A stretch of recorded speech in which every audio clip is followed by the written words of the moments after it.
नमस्कार दोस्तों। आज हम next topic history of computer and generation of computer के बारे में चर्चा करेंगे। तो इससे पहले मैं आपको ये कहना चाहूँगा कि जो हमने अभी SR एजुकेशन नाम से चैनल स्टार्ट किया है, उसमें हम कांस्टेबल और पटवारी से संबंधित जो भी कंप्यूटर के टॉपिक्स हैं वो मिक्स रूप में चला रहे हैं और उनके ऊपर चर्चा कर रहे हैं। तो मेरी आपसे एक रिक्वेस्ट है कि आप इस चैनल को सब्सक्राइब करें और लाइक करें और शेयर करें, जिससे कि आपको ज़्यादा से ज़्यादा बेनिफिट मिल सके। तो अब हम इसमें चलते हैं history of computer and generation of computer. तो जो कंप्यूटर की हिस्ट्री है वो आज से 5000 वर्ष पूर्व से चल रही है। 5000 वर्ष पूर्व चीन के कुछ लोगों ने 5000 वर्ष पूर्व चीन के कुछ लोगों ने एक यंत्र बनाया था जिसे अबेकस कहा गया है, जिसे अबेकस कहा गया। अबेकस एक ऐसा यंत्र था, बचपन में हमने इस यंत्र के बारे में काफ़ी देखा हुआ है। जैसे हम एक स्लेट लेते थे इस प्रकार से, इसमें ऊपर हम कुछ लिखने के लिए जगह होती थी और इसमें कुछ इस प्रकार से वायर लगी होती थी और इन वायर में बीड्स यानी मोतियों का उपयोग किया जाता था इस प्रकार से। तो जो अबेकस था कुछ इसी रूप में था और इससे जोड़ या घटाव की गणना की जाती थी। तो 5000 वर्ष पूर्व चीन के कुछ व्यक्तियों ने इस यंत्र का निर्माण किया गया, जिसे अबेकस कहा गया। जापान के जो लोग थे, जापान के जो व्यक्ति थे वो इस अबेकस को सारोबान कहते थे। सारोबान, इसलिए जो यंत्र था हमारा इसको सारोबान कहते थे। इस सारोबान भी सेम इसी प्रकार का यंत्र था और इसके बाद धीरे धीरे इसमें कुछ विकास हुए और इसका कंप्यूटर में भी कुछ अच्छे विकास किए गए और इसको और अधिक बढ़िया बनाया गया, जिसमें 1616 में एक गणितज्ञ थे नेपियर, जॉन नेपियर।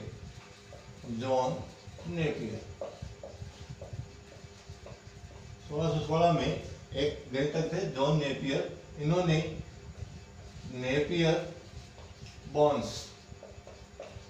बोन्स नामक एक उपकरण का निर्माण किया जो प्लस माइनस मल्टीप्लाई और डिवाइड की कैलकुलेशन करता था। धीरे धीरे इसी वे में या इसी आगे क्रम में 1642 में एक व्यक्ति आए या गणितज्ञ थे जो ब्लेज पास्कल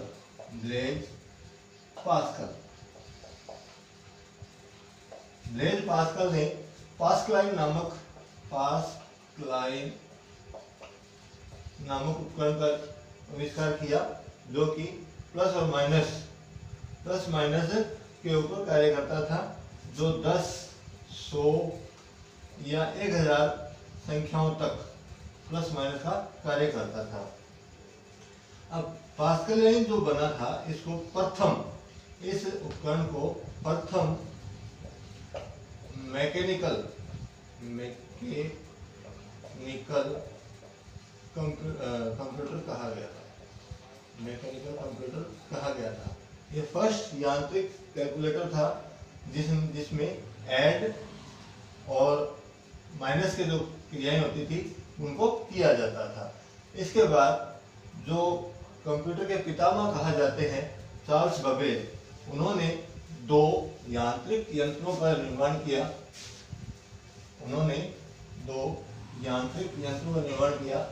नंबर एक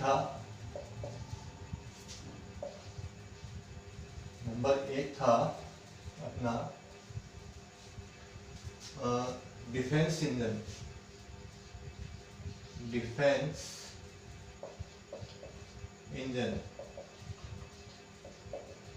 और एक जो अपना था एनालिटिकल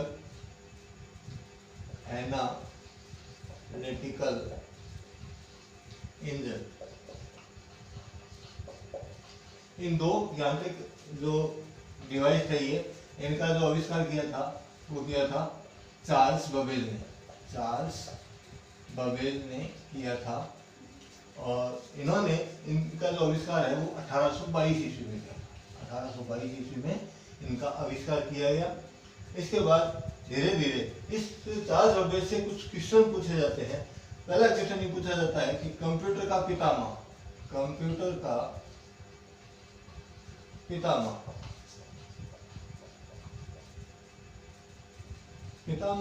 कंप्यूटर का था वो था चार्ल्स बेबेज। और इसके अलावा इसके बारे में पूछा जाता है आधुनिक कंप्यूटर का जनक, क्योंकि चार्ल्स बेबेज का एक सपना था कि वो स्वचालित कंप्यूटर का निर्माण करे। तो जो आज के जो कंप्यूटर चल रहे हैं वो इन्हीं दो के आधार पर चल रहे हैं, डिफेंस इंजन और एनालिटिकल इंजन के आधार पर जो आज का आधुनिक कंप्यूटर है वो तैयार किया हुआ है। और इसीलिए आज के जो कंप्यूटर, वर्तमान में जो कंप्यूटर चल रहे हैं उनका जनक इसी चार्ल्स बेबेज को माना जाता है। इसके बाद इसके धीरे धीरे कुछ और आविष्कार हुए और इसके बाद इसकी शुरुआत होती है जनरेशन की, कंप्यूटर जनरेशन की इसमें शुरुआत होगी। एक क्वेश्चन इसमें ये है कि कई बार ये पूछा जाता है कि कंप्यूटर का जो विकास हुआ उसमें सबसे अधिक योगदान किसका था। तो जाहिर है कि उसमें ऑप्शन में चार्ल्स बेबेज आपको अवश्य मिलेगा, क्योंकि हम ज़्यादातर जो कंप्यूटर का व्यक्ति जो मानते हैं वो चार्ल्स बेबेज को मानते हैं।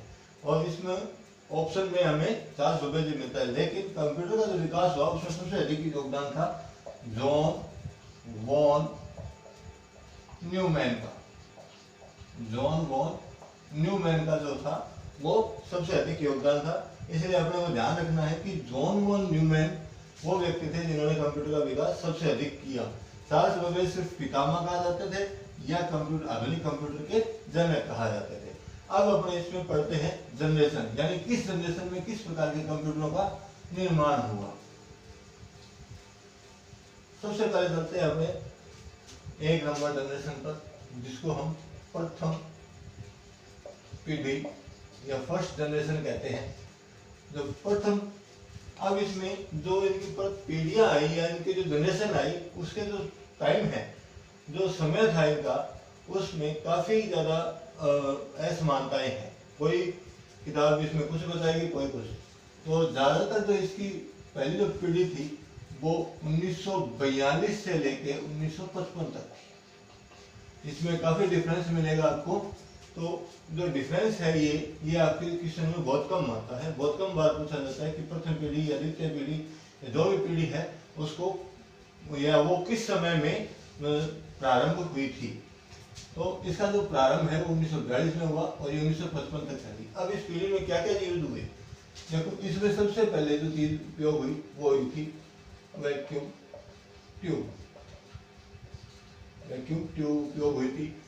वैक्यूम ट्यूब का जो उपयोग है वो जो इलेक्ट्रॉन्स थे वो बहुत तेज गति से कार्य करते हैं या बहुत तेज गति से प्रहार करते हैं स्क्रीन के ऊपर या किसी भी वेव में बहुत तेज गति से कार्य करते हैं। तो उनके जो प्रभाव है, ये जो प्रवाह है, इलेक्ट्रॉन्स का जो प्रवाह है, इलेक्ट्रॉन का जो भी प्रवाह है उनको नियंत्रण करने के लिए वैक्यूम ट्यूब का उपयोग किया जाता था। अब जो प्रथम पीढ़ी थी उसमें जो कंप्यूटर आया, प्रथम यांत्रिक कंप्यूटर आया, वो आया था ENIAC। वो आया था ENIAC। एक आया था एडवेक। एक आया था यूनिवैक। और ये जो 3 कंप्यूटर आए, इसमें ये जो ENIAC है वो प्रथम यांत्रिक कंप्यूटर था, यानी बिजली से चलने वाला प्रथम कंप्यूटर था ENIAC। इसका आकार जो है, ENIAC का जो आकार था वो 30 से 50 फीट लंबाई पे था। 30 से 50 फीट लंबाई का था। और जो इसका वजन था, ENIAC का जो वजन था वो था 30 टन। 30 टन इसका वजन था। इसका आकार बहुत बड़ा था, यानी कमरे की जितनी लंबाई का आकार था उसका वजन था 30 टन। और इस ENIAC के अंदर कम से कम 18,000 वैक्यूम ट्यूब का उपयोग किया जाता था। 18,000 वैक्यूम ट्यूब, वो इसलिए 18,000 वैक्यूम ट्यूब का उपयोग किया जाता था। वो इसलिए किया जाता था क्योंकि इसका आकार बहुत बड़ा था, इसलिए इसमें जितने भी इलेक्ट्रॉन्स प्रवाह किए जाते थे तो उनकी संख्या ज़्यादा थी, और जितनी ज़्यादा संख्या प्रवाह इलेक्ट्रॉन्स की थी उतनी ज़्यादा इसमें वैक्यूम ट्यूब का उपयोग किया गया। अब इसमें कम से कम 10,000 कैपेसिटर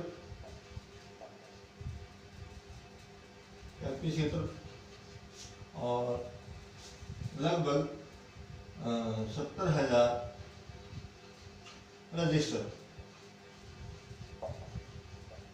का उपयोग किया गया।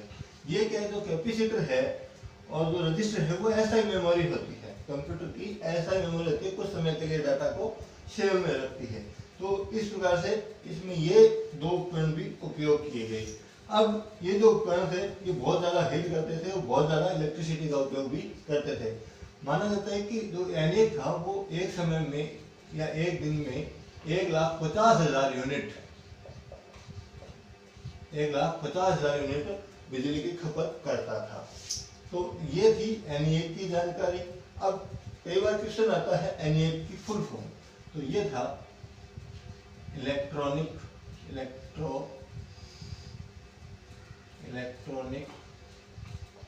न्यूमेरिकल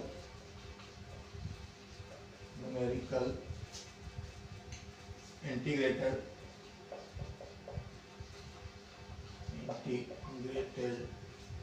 ए से है एंड कंप्यूटर, ये है एनए की फुल फॉर्म। इस पर भी कई बार क्वेश्चन पूछा जाता है। अब इसमें जो क्वेश्चन आएगा उसमें चारों जो ऑप्शन आते हैं उसमें लगभग यही आपको देखने को मिलेगी प्रत्येक में फुल फॉर्म यही देखने को मिलेगी, क्योंकि उसमें थोड़ी सी मिस्टेक होगी तो इन स्पेलिंग्स में मिस्टेक हो सकती है, क्योंकि इसकी अलग से कोई फुल फॉर्म नहीं होती। तो जब भी चार ऑप्शन आएंगे आपके सामने तो उसमें लगभग यही आपको मिलेंगे, लेकिन इसकी स्पेलिंग में कभी कहीं मिस्टेक कर दिया, इसकी स्पेलिंग में मिस्टेक कर दी, या यहाँ पे कंप्यूटर के लिए कुछ कैलकुलेटर वगैरह लिख दिया, तो ये आपको उसमें अब ध्यान से देखना पड़ेगा। उसके बाद एडवेक जो था उसकी जो फुल फॉर्म है अपनी एडवेक की जो फुल फॉर्म है वो है इलेक्ट्रॉनिक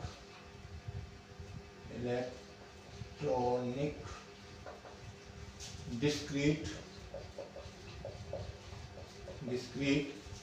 बी से वेरिएबल और वेरिएबल ए से ऑटोमेटिक कंप्यूटर। इसका निर्माण 1946 के अंदर इसका निर्माण हुआ था। उसके बाद में यूनिवैक ये वाणिज्यिक कंप्यूटर था, यानी कमर्शियल कंप्यूटर का उपयोग या कमर्शियल कंप्यूटर के रूप में इसका उपयोग किया गया था। अब ये जो तीनों कंप्यूटर बनाए गए फर्स्ट जनरेशन के अंदर, इनका जो निर्माण था वो थे जे प्रेस्पर, एकर्ट और दूसरे थे जॉन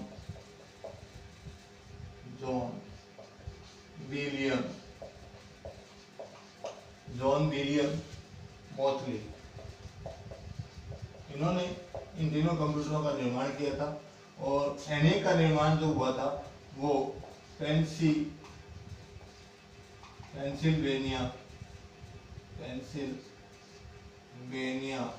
नामक विश्वविद्यालय है, उस विश्वविद्यालय में इसका निर्माण किया गया था। और ये सभी जो हैं प्रेस्पर, एकर्ट और विलियम, इन्होंने एनिएक, एडवेक और यूनिवैक इन तीनों का निर्माण किया था। अब इसके बाद में फर्स्ट जनरेशन में लैंग्वेज यूज की गई जिसको मशीनी लैंग्वेज कहा जाता है। मशीन लैंग्वेज कहा जाता है। मशीन लैंग्वेज हमेशा 0 और 1 में थी। मशीन लैंग्वेज हमेशा 0 और 1 में थी। ये लो लेवल की लैंग्वेज मानी जाती है। इसका लैंग्वेज से संबंधित अपने आगे सीपीयू के अंदर करेंगे कि किस प्रकार की लैंग्वेज थी, कौन सी लो लेवल में है या कौन सी हाई लेवल के अंदर है। सीपीयू जब अपने करेंगे उस पर चर्चा करेंगे तब उसमें करेंगे। ये थी अपनी प्रथम पीढ़ी। नेक्स्ट आती है अपनी सेकंड जनरेशन, जो द्वितीय पीढ़ी है।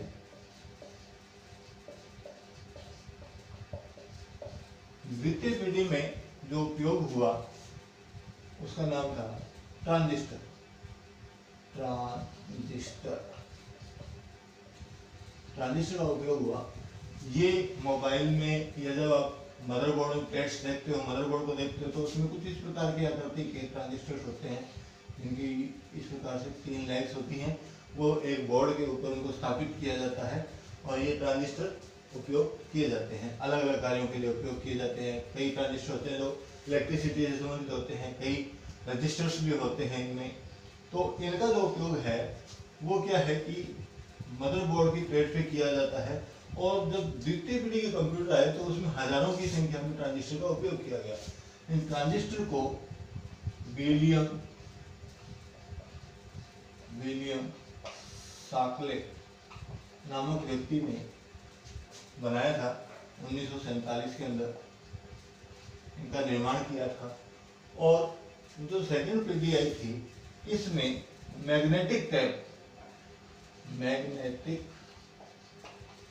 टेप का उपयोग किया गया था। मैग्नेटिक टेप एक टेप के ऊपर मैग्नेटिक चुंबकीय लेपन किया होता है, जिस पर डाटा को सेव करके रखा जा सकता है। तो उसका उपयोग सेकंड जनरेशन के अंदर हुआ था। थर्ड जो जनरेशन थी, तीसरी जो जनरेशन थी, तीसरी जनरेशन में जो तृतीय पीढ़ी थी, सेकंड पीढ़ी अपनी थी 1956 से 65 तक, 1956 से 65 तक। तृतीय पीढ़ी जो थी वो थी 1965 से 75 तक। ठीक है, इनमें आपको काफी अंतर मिलेगा, लेकिन जहां तक ये सही है, ये एकदम ऑथेंटिक किताब से लिया हुआ है। और तृतीय पीढ़ी में जो आया वो आया था आईसी मतलब इंटीग्रेटेड सर्किट।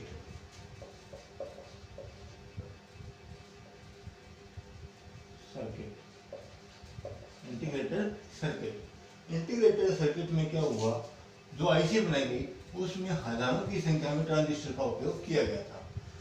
इसका जो निर्माण है वो जैक किल्बी ने 12 सितंबर 1958 को किया था। तीसरी पीढ़ी में 1958 को किया था।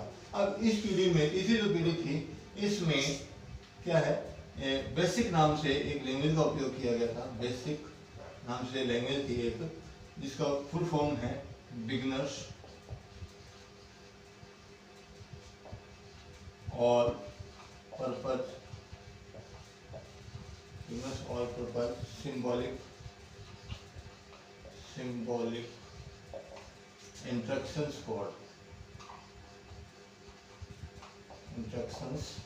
कोड। ठीक है, ये जो थी बेसिक, इस लैंग्वेज का उपयोग किया गया। इसके बाद में C++ इस प्रकार की लैंग्वेज का उपयोग यूज होने लग गया था। और इसमें हम कंप्यूटरों में विंडो का उपयोग भी करते थे, और इसमें कंप्यूटर का जो आकार था बहुत छोटा हो गया था। तृतीय पीढ़ी के अंदर कंप्यूटरों का आकार बहुत ही ज़्यादा छोटा हो गया था।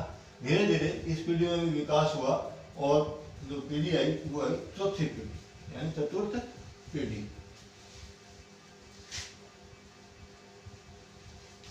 नेक्स्ट जो अपनी पीढ़ी आई थी वो 4 नंबर पर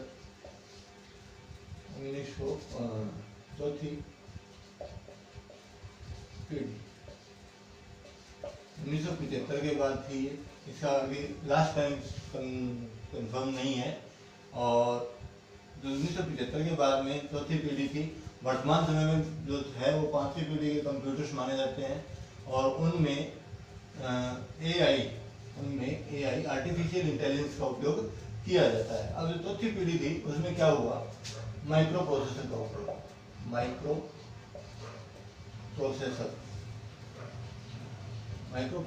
उपयोग हुआ था। माइक्रो प्रोसेसर का उपयोग 1971 में किया गया था। सबसे पहले 1971 में ये तैयार हुआ था। और माइक्रो प्रोसेसर में क्या है कि इस प्रोसेसर ने पूरा काम आसान कर दिया था कंप्यूटर का, और माइक्रो प्रोसेसर के द्वारा प्रत्येक डाटा को, किसी भी डाटा को प्रोसेस करके उसको इंफॉर्मेशन बना दिया जाता है। और चौथी पीढ़ी के बाद में धीरे धीरे इसकी विकास हुआ और उसमें आर्टिफिशियल इंटेलिजेंस का उपयोग किया गया, और फिलहाल जो चल रही है वो 5वीं पीढ़ी चल रही है, उसमें और भी ज़्यादा विकास किया जा रहा है। तो ज़्यादातर जो ये क्वेश्चन आता है इसमें से माइक्रो प्रोसेसर पर आता है, और तृतीय पीढ़ी में जो क्वेश्चन आता है वो ट्रांजिस्टर पर आता है।